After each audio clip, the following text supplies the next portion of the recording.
Welcome to Behavioral Health Today, a Triad production. I'm your host, Dr. Graham Taylor. My guest today is Sensei Koshin Paley Ellison. Koshin is an author, Zen teacher, Jungian psychotherapist, and an ACPE Certified Chaplaincy Educator. Koshin began his formal Zen training in 1987. He completed 6 years of training at the Jungian Psychoanalytic Association, as well as clinical contemplative training at both Mount Sinai Beth Israel Medical Center and the New York Presbyterian Medical Center as well. Koshin is a renowned thought leader and author in contemplative care. His work has been featured in the New York Times, PBS, CBS Sunday Morning, and other media outlets. After more than a decade as a chaplain and psychotherapist, Koshin co-founded the New York Zen Center for Contemplative Care. Koshin currently serves on the faculty of multiple fellowships and a visiting professor at the McGovern Center for Humanities and Ethics of the Houston Medical Center. Koshin, I want to welcome you to our show. I'm so excited to have you here today. It's a pleasure to be here with you, Graham.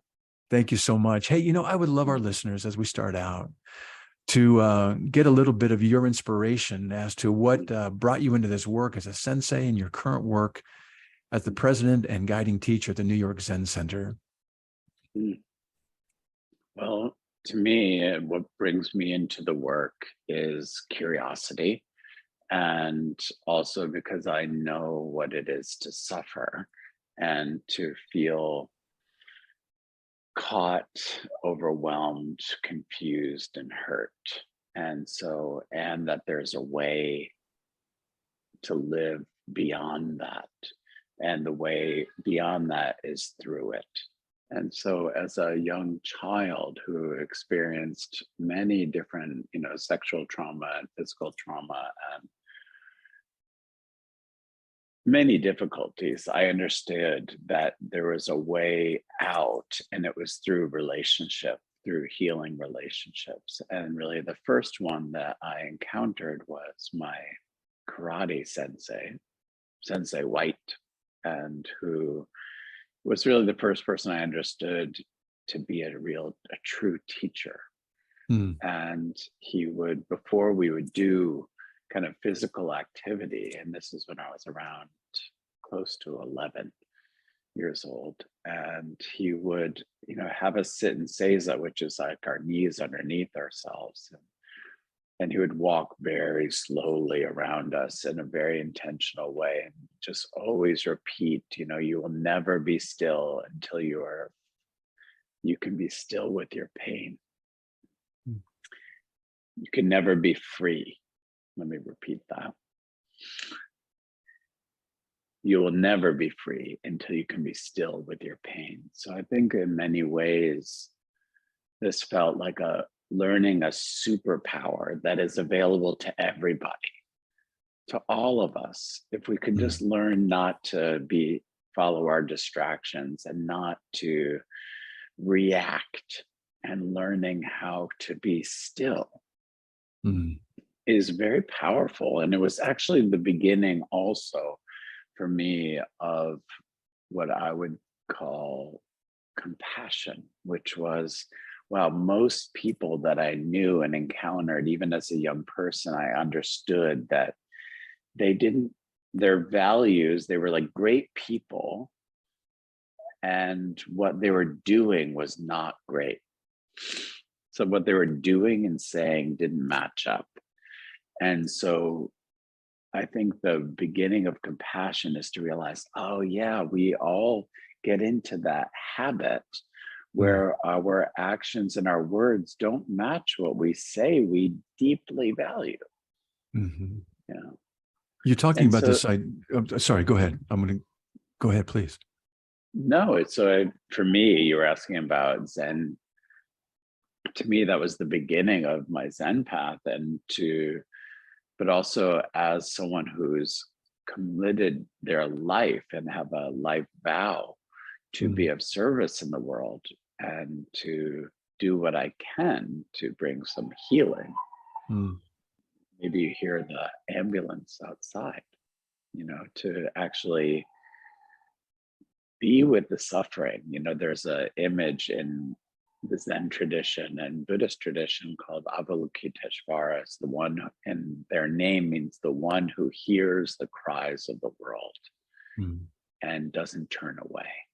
Mm. And so that ability to hear the cries of the world and respond with loving attention, to me, is the whole way. Mm. Those are some beautiful words in there. They really are. I know that you help a wide variety of folks, medical professionals, parents, lawyers, artists, bankers, in this compassionate understanding of things, where you're saying, I want to help folks learn to sit with their and others' pain. I'm thinking about caregivers and what they so courageously and bravely sit with and hold and not turn away from the pain that they oftentimes have to hold when others can't hold their own. But that really requires one to learn how to tolerate, sit with, experience without having to do anything about it, and trust that process of being with it is going to lead us through something. It's not an easy process. No. And I think that if we really reflect on all the great stories in our lives, thinking about the Iliad and the Odyssey and even the Hobbit and all of these wonderful stories, or contemporary stories of Black Panther, or different fun stories, that it's never easy for any of them. And I think if we really remember from fairy tales and mythology and our Iron Man and Wonder Woman stories, is that no one would read those stories if they said, oh, something's happening, but it's too hard. And they just went back to bed. Right. We wouldn't go to the movies. Right. We wouldn't. And so I think it's so interesting. We watch people doing hard things. We're inspired by people who do the hard things. And I think it's really important, it has been in my own life, is to remember is that we can do hard things. Mm-hmm. And when we do hard things, we learn something that is invaluable, which is that we can do hard things. Mm-hmm. And that we can actually see things through. Mm-hmm. And to me, it's also how we develop confidence and trust. Mm-hmm. I like that idea. We have to earn confidence. We just can't be told that, okay, you're going to be okay. We have to earn it. And if we reverse engineer that, well, to be confident, we have to have a sense of competency or mastery. And if we reverse engineer that, we have to determine, well, I've got to do right things repeatedly so I can develop over time a mastery, a competence. Then I can walk into situations confidently. And what you're talking about is that who would not want to turn away from pain? Who would not want to turn away from fear? That's the pleasure principle, avoid pain, seek pleasure, because the pain probably has a reason, probably has some memories around it. And we want to avoid those things that are sometimes particularly traumatic and hard for us to re-experience. But you're saying then we stay small, then we stay at the mercy of whatever the cries internally are, and we never rise above those. We're only as good as those memories don't get triggered. And what you're raising here is this idea of how can we not be subject to or subjugate ourselves to these fears, these pains, these cries of the world, and learn both to sit with ourselves and with others when these things surface. I can't think of anything that's more important in our lives than to develop that ability to overcome those fears. Yeah. It's the most important thing, and I think things that are hard won are so valuable.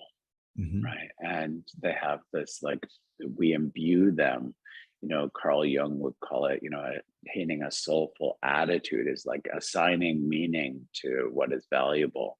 And I think in many ways that our society, we isolate ourselves because, as you were saying, we avoid, displeasure. And just like our little like three-celled hydra friends, little tiny microscopic things, they also move away from things. And so do our cats, and so does everything. Yeah. They don't like loud noises, they don't like to be disturbed. And yet what's amazing is that we as human beings have the capacity to change.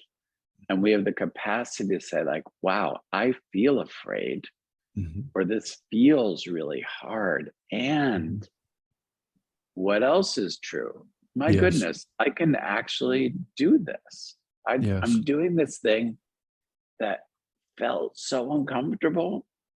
And I can learn how to be comfortable in the midst of discomfort. I can experience fearlessness by moving with my fear. And so I think that, and I really both explore this in Untangled, about learning how to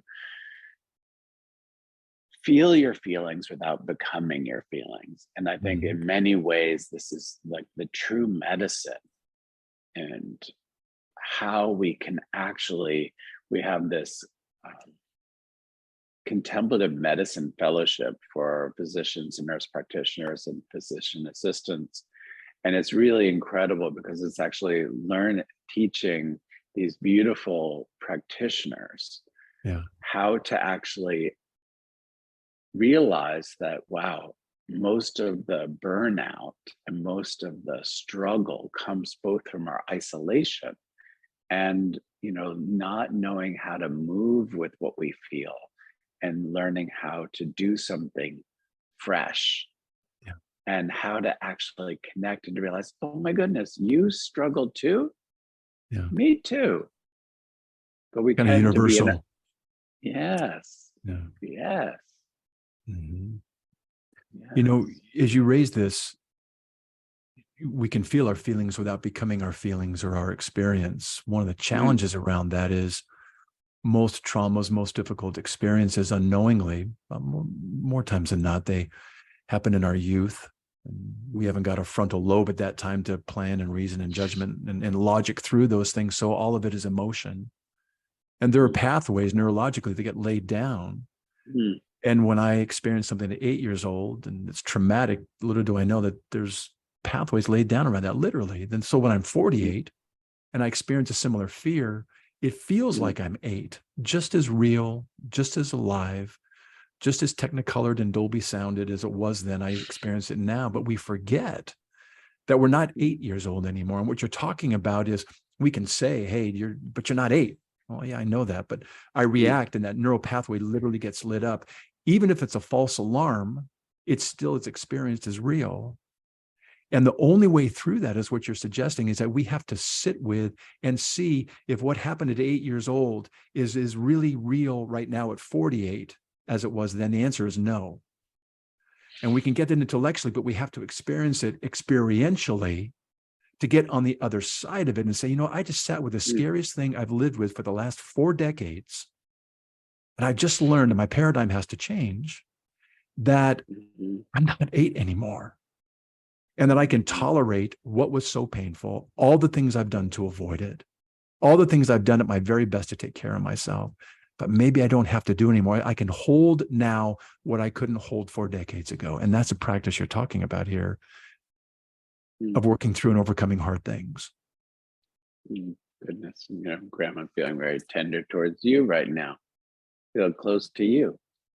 Well, I think we're on a similar vibration here around this whole thing, and this is what you're saying in your book Untangled. I'd love to get into that just a wee bit here. Then we get tangled by things. What do we get tangled up in? The main things that we get entangled by are our thoughts and feelings and opinions, and it's, as you're sharing, that they are so ingrained. The historical Buddha, who was just like some guy who lived about 2,600 years ago, he described it as like this road with ruts in it, where these carts would go down the road. It was a dirt road. Remember, there used to be dirt roads, and and they would, develop these ruts where the wheels could get stuck, actually. And he described when that happens, when you get stuck in a rut, everybody has to get out of the cart and lift the cart. So there's that effort, right? So like learning how to, and you have to lift the cart up. Oh, and it was like, wow, that's like lots of effort, and that's, one of the ways that he described how to work with our mind. Right. And so like what you're describing is so real, that we often are not in the time of our life. Carl Jung would talk about that, that in some ways our work as human beings is to be in the time of our life, because we're rarely here. Yes. We're somewhere else. And so the entanglement is coming back into the time that we're in. It's like, oh my goodness, like, look at you, Graham, and look at, like, we're right here. Yeah. And it's also interesting because then, as a Zen person and Zen student and teacher, like, I really appreciate that there's an emphasis that we are in time. And the work also, as like an echo of what Jung was saying, is that we are time. Like, there is no other time, and except we jump out. This it's so lifting, heartbreaking. Isn't it heartbreaking? It's sad, isn't it? And important to feel the sadness of it, because if we don't suffer it, if we don't suffer what we're entangled with, we never change, really. Yeah. We're only as good as we can protect ourselves, and life is spent trying to be safe. And little do we know it that those false alarms that go off to have to be safe aren't as real right now as they once were. Or if they are real, we're not 8 years old anymore. And maybe we have cognition, maybe we have healthy people in our lives now, maybe we have coping strategies and some other ways to get through the difficult things that once upon a time at 8 years old, we were just subject to and at the mercy of. But we have so many other ways that we can work through and get out of these things. And maybe we can even shred, some of those things. You talk about shredding the threads. Talk a little bit about that. That's a tongue twister. Talk a little bit about this shedding the threads, would you? Yeah. So I think in some ways, I think that we have many of us know our stories. I know I've met so many people, including myself. I've looked at myself in the mirror and said, like, oh yeah, I know my stuff. Like, that's my bullshit, or that's my stuff. And, we kind of get complacent and say, like, that's our thread. That's our, and to me, that's not good enough. Because I don't find that is, because I'm particularly interested in freedom and clarity. And so to me, it's like these three words that have become super important to me as kind of a little map. And one of them is clarity. And, so I'm thinking about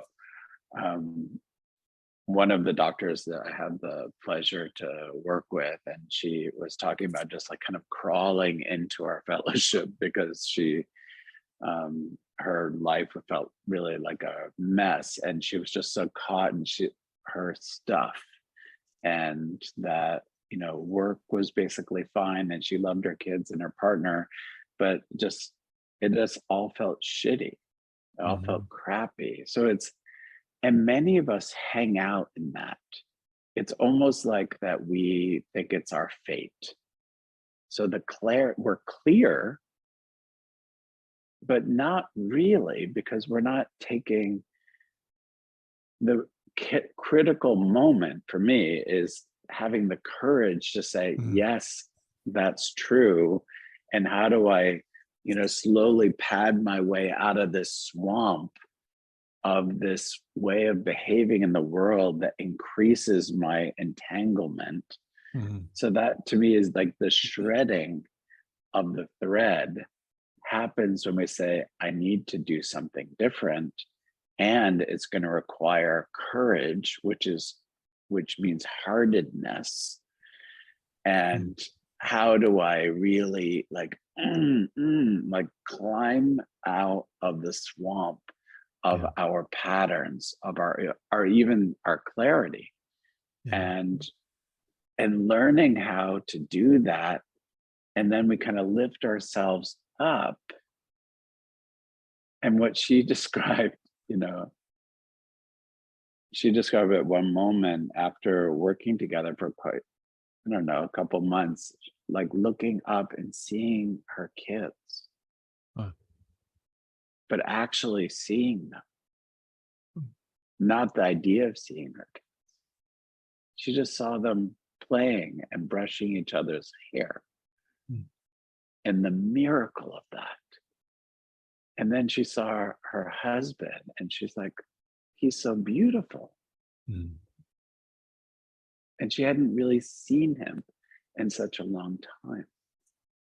And so I think in many ways, like that's suddenly where we move from clarity of like, oh yeah, my stuff, to that courage, and then into compassion, like, oh my goodness, I struggle, you struggle, and we're here together. What a miracle. Yeah, it's a beautiful kind of process you described, this idea of clarity. It's actually what's real, what is really going on, that without our filters or our pain or distractions, whatever they may be, with those all lifted, we get to see what's really, really in front of us. But that takes some courage. That takes some, I like that word, heartedness. Hardy, or kind of emotional muscle, effective tolerance, whatever we want to put to it. But this sense of kind of a grit that allows us to lean into these things and really be honest. And with that practice comes this almost, this sounds like this openness that they hadn't seen before, that I'm really seeing things the way that they truly are. And there's compassion, and got to be joy and just kind of ecstasy in those moments when you're seeing some things in their true clarity. It's delicious. Yeah, that's a good word. You want to take that in. That's some good stuff. That's, well, you said earlier, in kind of shredding the threads. You talked in your book. I know kind of Peter outlined this for us, our executive producer. You're kind of finding the true pleasure in things, and not holding back, and this connection, this universality of this shared struggle. And it's true. We're not in this world alone, though we feel very isolated at times. And there's been some things in our nation that cause us more isolation. And there's a lot of division right now, sadly, that's creating more and more division. And we need to stay away from those divisive things, because we're really not that alone. That's part of what you're saying too. We're actually kind of in this together, and there's some good things that can come from that realization. Totally. Yeah. Yes. You talk about you guide people through this process of untangling and trying to go beyond. What are some of the initial parts of that, some of the initial steps, and how you walk folks through that path? Well, first of all, traditionally it's called the Four Noble Truths. And there's what I've always loved about them is it is this kind of very step-by-step process that the historical Buddha laid out. But I think what's really important is that he laid it out after he tried a lot of different things, and tried a little yoga, tried a couple meditation apps, I always imagined that that's what he was doing. He was doing things like that, and listening to some podcasts. That's right. And then he realized at a certain point he has to just stop. So kind of like my teacher, Sensei White, at a certain point you just have to learn how to be still. And so once he was still and realized that he was running around from all the things he feared, what he really woke up to was that, there's a nobility, there's a nobility of suffering that there's a nobility in our entanglement. And what I think is really important is that to understand that, wow, to understand that I get tangled up inside of myself is a nobility, such to like appreciate that. Mm. Yeah, I get screwed up. I get where my values and my actions don't meet. That happens to me. And that is noble because we have to be able to see it clearly in order to go into some action, like we're just talking about, the courage to just like, okay, I'm going to meet it. And the second nobility that the Buddha talked about was that these, I call them the giants. They're like the giants of resentment, the giants of delusion, which basically the main delusion is like, I think I'm not you, or I don't depend on like a million people to bring me my food. You know, like all of these crazy delusions that we think we're alone. Yeah. And resentment, and also just greed, just like I want more, like never enough. And just to realize, oh, there's a nobility in recognizing that, because I experience it, you experience it, we all do. And these things are easy to say, but to actually experience them. And then to realize, like, wow, the third nobility is that we can change, we can pivot. You know, we're not fated to stay in our entanglement.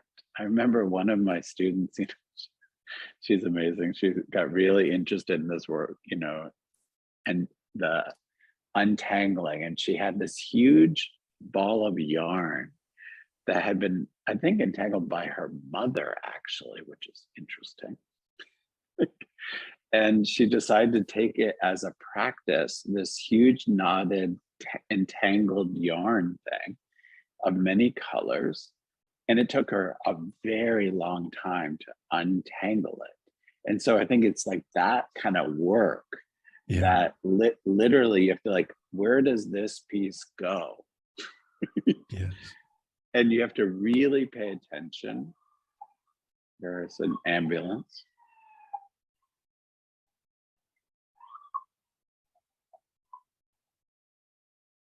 May the people in that ambulance get to where they need to go. You know, so I think we have to really pay attention very carefully to these, you know, giants that create our suffering, and realize that we can change. And that what she found over time, literally untangling this yarn, is like, wow, I can do that. I like this idea around the nobility, that we can do it. And there's nobility in acknowledging our entanglements. Of course we're entangled. Come on. How could we not be in our complex world? How can we not be? You know, our parents do the best job they can with what they've gotten, and they had their upbringings, but you know, we're all imperfect. How can we not have entanglements? How can we go through the world unscathed? You know, Scott, I've said it before on our show, Scott Peck's first sentence, 3 words in his book, The Road Less Traveled: life is difficult. You know, how there's an acceptance of that, and there's a freedom in it, though. And what you're talking about in that acceptance, it's almost as though we're giving ourselves some grace, and we're giving grace to others. Of course, we're entangled. I have a funny quick story around the ball of yarn. I used to run a group for diabetics at a hospital where I used to work, and we might have maybe 20 people in the group. And I had this big ball of colored yarn, much like what you're describing. We'd be sitting in a circle, and I would start, and I would, you know, tell them who I am and give my just a short story. And then I'd throw the ball across the room to the next person, and they would tell their story, and they would take that ball and they would throw it to somebody else, and then to somebody else. And after 20 people, you can imagine that there's these threads that are so intermingled and crossing everything else. But the thing was, we were all tied together, sharing something similar, our entanglements that happened to be around diabetes and all the things that go with it. Nonetheless, the analogy here is that we are all in this together, and we're not alone. And we're all holding this up, and we kind of move it and kind of flow. And it was a very real visual that we aren't alone in this. It feels like it, but there has to be an acceptance of it in order to see that, one, we're not in it alone, that there are others along with us. And that's what you're trying to kind of really emphasize here, that I love. Absolutely. And people want to often jump to the last nobility, which is, which is the path, the kind of like the way out. And, but I think it's so important, as you're saying, to really honor like that. Oh boy, there's entanglements, and oh goodness, there are also, reasons, these giant things that we all have to deal with that cause the entanglement. Yeah. And we can change. And so to appreciate that, I think that we all have a tendency to kind of want to bypass what's hard and just jump to this path. Yeah, like, oh yeah, I want the path. give me some path, Quickly. Yeah. I want to be out of this. I want to be out of this rut, but there's a process to get out of a rut. And that's what you're kind of, well, not kind of, very clearly sharing, that we kind of have to lift ourselves out of this. A number of the things you do, there are a number of things you talk about of how to get oneself out of that path and into a new one where there can be a new experience, a new corrective emotional experience that maybe folks didn't know that they had an opportunity to have. And it gets to be a new rut or a new neural pathway, we would say. We can even measure these, that we actually get to create new ones. And I know we're kind of coming to the end of our show, but I would love maybe for you to leave our guests, maybe with our listeners, with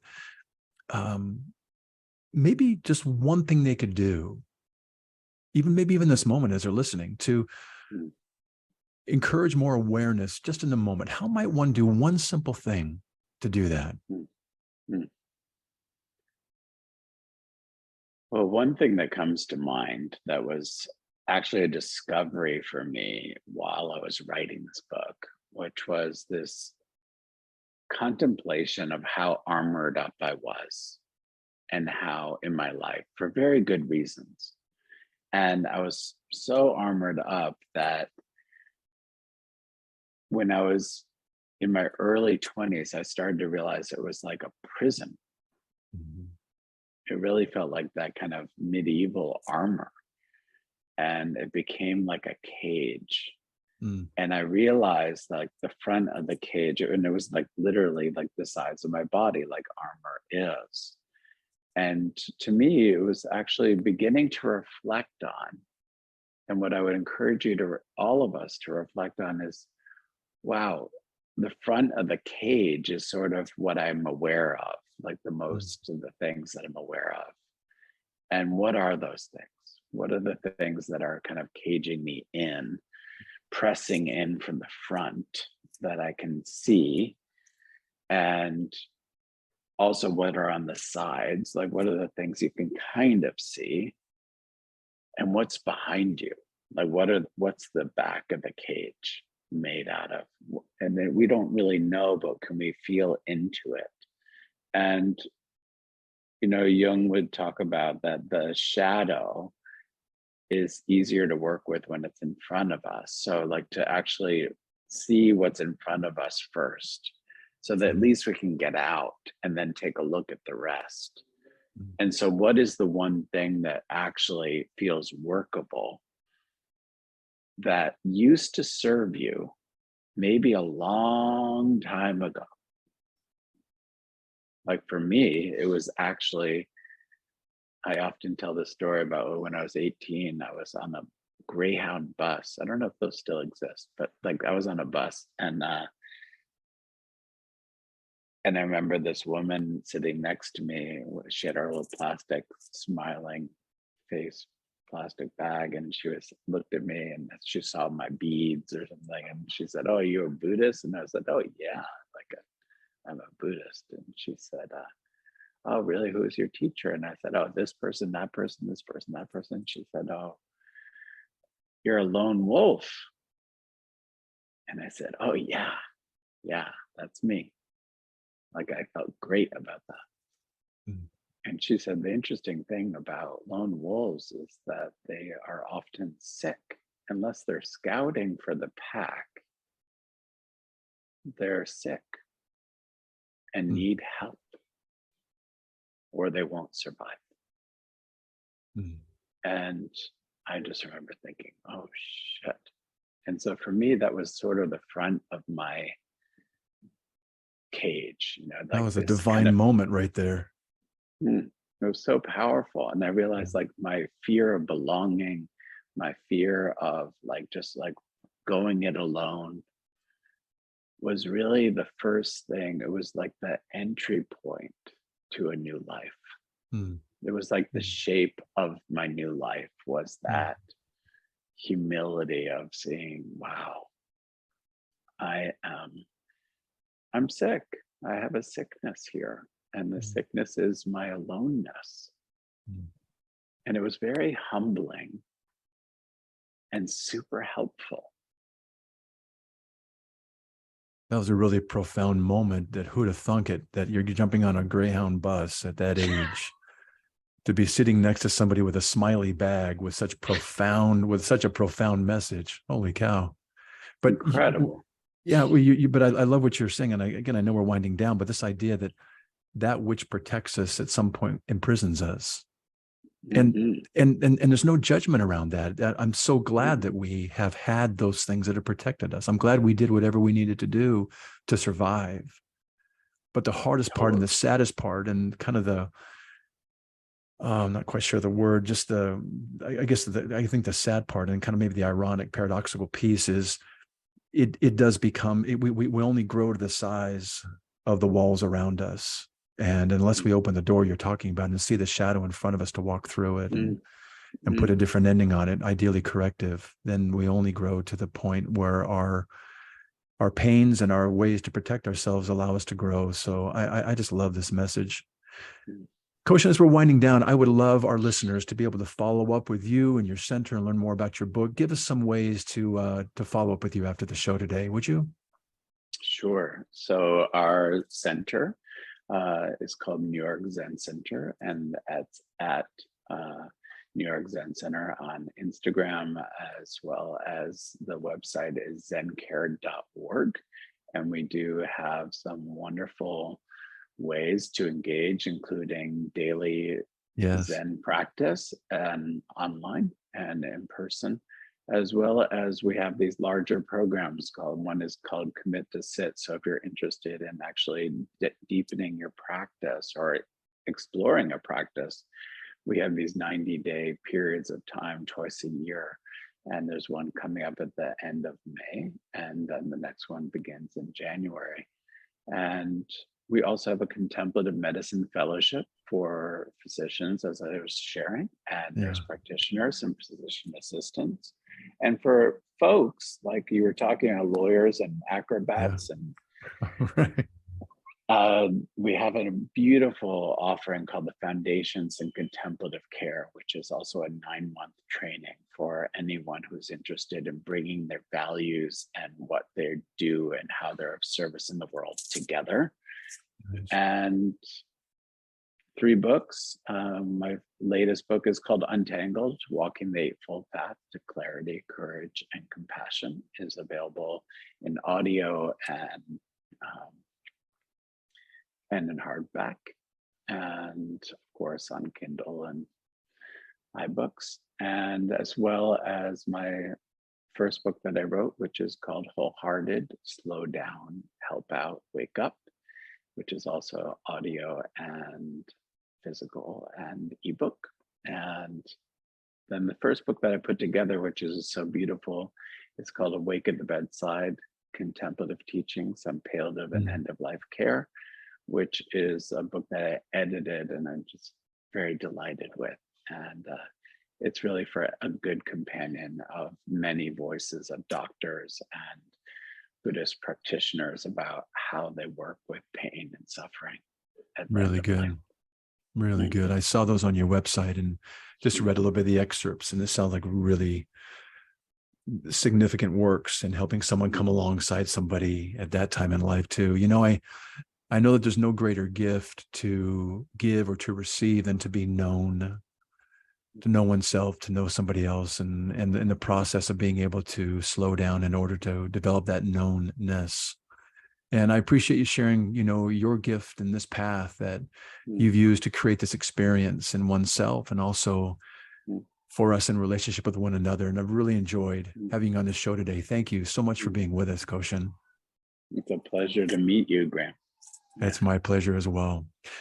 I also want to thank you, our listeners, for dropping by and joining Koshin and me today. It's always great to have you with us. Regarding our episode today, I want to remind you that it and its resources and all of our other episodes can be found on our webpage at triadhq.com/BHT.